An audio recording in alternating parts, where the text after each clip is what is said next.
दोस्तों कुंडू न्यूज में आपका स्वागत है। चैनल को लाइक व सब्सक्राइब करें। आपने ओमसन स्कूल के प्रांगण में प्रेस कॉन्फ्रेंस आयोजित की है। इस प्रेस कॉन्फ्रेंस का मेन मोटिव क्या है? मैंने पहली बार ये प्रेस कॉन्फ्रेंस बुलाई है जब मैं बहुत तंग और आहत हुआ हूँ, क्योंकि मेरी एक छोटी सी ज़मीन जलालपुर रोड पे मैंने खरीदी थी वृद्धाश्रम के लिए तौर पे 2001 में 1507 वर्ग गज। 2002 में वहाँ सड़क निकली, कुछ ज़मीन सड़क में कम हो गई और वहाँ पर हम इलाहाबाद हाईकोर्ट गए थे, तो वहाँ से भी हम एक ऑर्डर लाए थे, तब वो नापतोड़ वहाँ हुई और वो ऑर्डर मेरे पास है और उसमें 300 वर्ग गज तो तभी कम कर दी थी। उसके बाद यहाँ पर कुछ लोगों ने वहाँ पर मेरी को जैसे विजय शर्मा और एक सतपाल हैं, उन्होंने कुछ मेरी ज़मीन कब्जाई। उससे मैं बहुत इतना आहत हुआ, उन्होंने मेरी फर्जी तो FIR दर्ज कराई, बिल्कुल फर्जी, जहाँ दूर दूर तक मेरा कोई नाम भी नहीं है। 4 ऐसे आदमी जोड़ दिए जिनसे मेरा अभी तक भी परिचय नहीं है, कोई कॉल डिटेल नहीं है, कोई लेना देना नहीं है। और उससे मैं तो कानून पे चल रहा था जी, और उसके हिसाब से मैं चलते इन लोगों ने मुझे इतना बदनाम किया, जगह जगह मेरे बारे में दुष्प्रचार किया है, मानसिक प्रताड़ना दी गई है और मेरा शारीरिक मानसिक इतनी प्रताड़ना हुई कि मैं उससे घबरा करके आज मैं इस विषय में आपने किसी को शिकायत दी?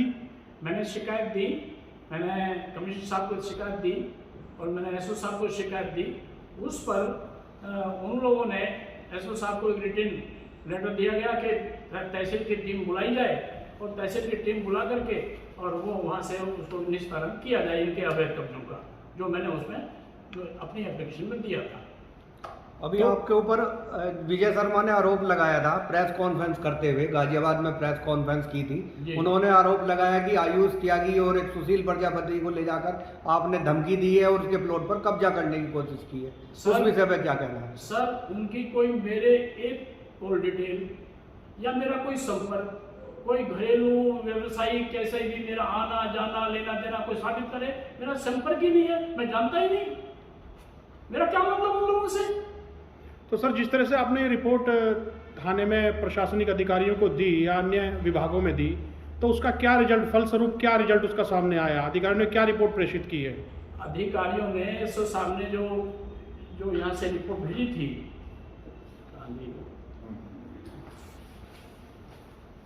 SO साहब ने जो तहसीलदार को टीम मांगी थी, तहसीलदार साहब ने, एक मजिस्ट्रेट पावर होती है, उन्होंने अपनी एक टीम भेजी, बहुत अनुभवी लोगों की, 4 लोगों की टीम भेजी और वो पुलिस की प्रेजेंस में, पुलिस फोर्स की प्रेजेंस में 1 तारीख को वहाँ उन्होंने सारे क्षेत्र का नापतोल की, सारे क्षेत्र में भ्रमण किया और सही निष्कर्ष दे करके ये रिपोर्ट उन्होंने दी है।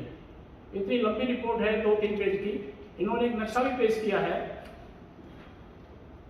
इनकी सबकी मोहर लगी हुई है, सारे कानून पटवारी तहसीलदार साहब की सबकी रिपोर्ट लगी हुई है। इसमें गूगल मैप भी लगा हुआ है, जिससे साबित होता है कि कब किसका कब्जा था और किसने अवैध किया है, किसने तंग परेशान किया है। और इसने एक नक्शा भी पेश किया है जिसमें यह भी दर्शाया गया है कि सड़क भी अपनी जगह स्थित गलत है, सही जगह पर नहीं है, जिसमें मेरी 300 वर्ग 350 वर्ग जमीन सड़क में भी मेरी कम हो रही है, यह भी दर्शाया गया है। तो पूर्व में आपकी कितनी जमीन थी? पहले मेरी 1507 वर्ग गज थी, जो मैंने 2001 में खरीदी थी वृद्धाश्रम बनाने के लिए, लेकिन उसमें काम नहीं हो पाया आज तक, पैसे के अभाव में या दूसरे अभाव में। रिपोर्ट उन अधिकारियों ने क्या दी है? उन अधिकारियों ने जो यहाँ से रिपोर्ट सबमिट की है तहसीलदार साहब को, और तहसीलदार साहब ने SO साहब को सबमिट कराई है। वो आज रिपोर्ट SO साहब के पास है, उसे आप जाके देख सकते हैं, परख सकते हैं और उसके अनुसार ही मैं चाहता हूँ न्याय के रूप में काम हो, सही काम हो। मुझे तो गलत काम से कोई लेना देना नहीं है, पर मेरी छवि बहुत खराब की गई है, मुझे जगह जगह बदनाम किया गया है, मुझे गुंडा बदमाश बताया गया है, मेरे ही चीज़ और मुझे गुंडा बदमाश बताया जा रहा है। मैं एजुकेशन का आदमी, शिक्षा में मैंने काम किया है, हमेशा काम किया है, लोग दूर दूर तक मुझे जानते हैं। मेरा असभ्यता से मतलब क्या है, लेना देना क्या है? ये आपकी जो इसमें 1507 वर्ग गज थी और सरकार ने जो सड़क में चली गई, आपने सरकार के खिलाफ नहीं इनको कहा कि आप मेरी हाँ, हमने कहा है, वो चल रहा है। वो पूर्ति कराने के लिए उसमें व्यवस्था है। वो देखेंगे जब होगा, निर्णय होगा। हम इंतजार कर रहे हैं। आपके आधार पे जो अधिकारियों ने दी तो उन्होंने आपको जो अंकित कर दी जमीन उतनी है, उसके पश्चात भी उनका कब्जा कैसे हो गया? ये तो उनके अनुसार नहीं हुआ, वो तो पहले ही किया उन्होंने एक रिपोर्ट तो आपके फेयर की है, आपकी सुरक्षित जमीन है। ये रिपोर्ट तो मेरे पास पहले भी थी, पहले मेरे पास दूसरी थी, अब ये लेटेस्ट है। सर मैं ये कह रहा हूँ लेटेस्ट है, इसमें 1200 गज है आपकी या 1100 गज है, उसके बाद में कब्जा आपका है या उनका है? इस समय कब्जा मेरा नहीं है, कुछ जमीन पर है, कुछ कोनों पर उन लोगों ने अवैध कब्जा किया हुआ है, जिसकी वजह जो इस रिपोर्ट में स्पष्ट लिखा हुआ भी है। और ये शासन प्रशासन इससे मुक्त कराए और मुझे राहत दे। इसका मतलब ये है दमगाई और बदमाशी से कब्जा कर रखा। मैं तो यही जानता हूँ जी, ठीक है। मैं तो इसी से पीड़ित हूँ और यही राहत चाहता हूँ, यही निवेदन करता हूँ शासन से भी, प्रशासन से भी और आम समाज से भी कि सच्चाई सामने लाए।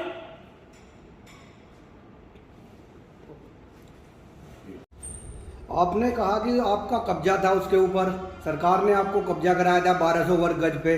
अब जो दूसरा विपक्ष आपके ऊपर आरोप लगा रहा है, उसका कब्जा कैसे हो गया उसके ऊपर? भैया जी बहुत अच्छा कब्जा, कोई दिक्कत नहीं, कोई परेशानी नहीं। पता नहीं कौन सी चाणक्य नीति से इन्होंने अपनी दबंगई से मेरी 2 FIR कराई, बिल्कुल फर्जी। एक ही दिन में वो FIR हुई है और उसमें FIR में ऐसे 4 लोग मेरे साथ जुड़े जिनका मेरा आज तक भी संबंध नहीं है। दूर दूर तक, कहीं कोसों तक देख लो, कोई इंक्वायरी करा लो, मेरा ना कोई मतलब है, ना लेना है, ना देना है, ना आना है, ना जाना है। ऐसे फर्जी तरीके से कराया और उसमें मैं जब बेल में गया तो मेरी बेल नहीं हो पाई।